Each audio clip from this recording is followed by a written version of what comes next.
আমাকে 2 মাস সময় দেন ভাই, আমি আপনার সব টাকা শোধ করে দেবো। এই 6 মাস থেকে সুদের টাকা দিতে পারিসনি, আর এই 2 মাসের মধ্যে সব টাকা শোধ করে দিবি? এই দিনু যা বড়টা খুলে এই দিনু কোটলি যাইছে।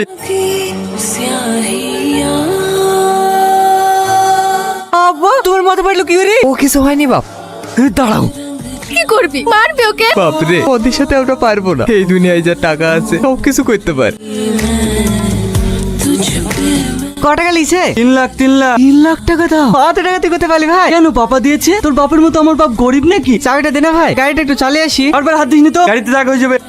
উজ্জ্বল, মেঘা আসছে। মেঘা, এই বাইকটা কিনলাম, ভালো লাগছে। অনেক সুন্দর লাগছে। মেঘা তোর এই গাড়ি ভালো লাগে, আমাকে আগে বলিসনি তো। কেন তুই কিনতিক নাকি? ফকিন্নির পোলা। গরিব বলি কেমন মানুষ না, আমাদের কি করে শখ থাকতে পারে না? তোদের দ্বারা 1 টাকা তো ঠিক মতো হয় না। তোরা 4 জন মিলে এবার টাকাটা লাসতে পারলে নি? লজ্জা লাগা দরকার তোদের। আমি খবর পেয়েছি ওর বাড়িতে নাকি 10 লাখ টাকা আছে। টাকাটা যদি তোরা লাসতে পারতি, তোদের সবাইকে 1 লাখ টাকা করে দিয়ে দিত। ভাই আমি পারবো টাকাটা নিয়ে আসতে। তুই পারবি? হ্যাঁ পারবো। আমরা 4 জন মিলে টাকাটা লাস্তাম না, আর ও একাই গেলে চলে আসবে।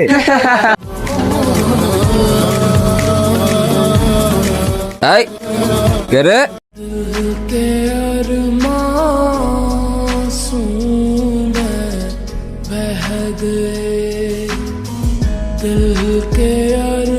মানতে হবে, তোর বুকের ভিতরে কলিজার দম আছে। এই লে। ধন্যবাদ ভাই, আপনি আমার অনেক বড় উপকার করলেন। এই নিন আপনার 75,000 টাকা। গুনুন গুনুন, না না, তোদের উপর বিশ্বাস আছে। তোর বাপ সৎ মানুষ, তার ছেলে হয়ে তুই বেমানি করতে পারিস? হিসাব বরাবর। হিসাব বরাবর? হ্যাঁ হ্যাঁ। না, এখনো হিসাব বরাবর হয়নি। মানে এইবার হিসাব বরাবর। গুরুকে দি গেল কালাম ভাই নাকি? আর জানিনি। তুমি টাকা পয়সা দিয়ে এসছো নাকি? না না, আমি টাকা দিইনি। তুমি টাকা ঘুরে দিয়ে আসোনি বলছো, আবার গরু ঘুরে দিয়ে গেল। ওগো রাজু কই? পাপা মনে হয় স্কুলে গেছে। মেঘা এটা তোর জন্য। এত দামি চকলেট তুই কোথায় পেলি? কোথায় পাবো বাবা? কিনে নিয়ে এসেছি। এখন থেকে তোর যা যা লাগবে তুই শুধু রাজুকে বলবি। কি উজ্জ্বল, ওই ফকিনে এত টাকা কোথায় পাইলো? নতুন ঘড়ি, জুতো, চশমা। আমিও তো সেটাই ভাবছি। जिसने पूछा हमसे बिछड़े यार का। দাও দাও, বাবুকে মাংস তৈরি দাও। না খেলে তাড়াতাড়ি বড় হতে পারবে নাকি? আপনার ছেলে তো অনেক বড় হয়ে গেছে, আবার কত বড় হবে? স্যার আপনার এই সময় কেন আমাদেরকে দেখে ভয় লাগছে? এই দেখো, আপনার ছেলে ব্যাংকে চুরি করতে গিয়েছিল, আর সিসিটিভি ফুটেজ।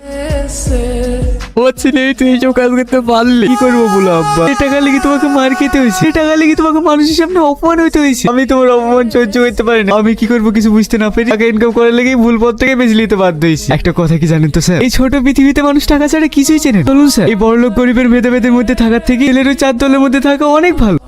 रह गए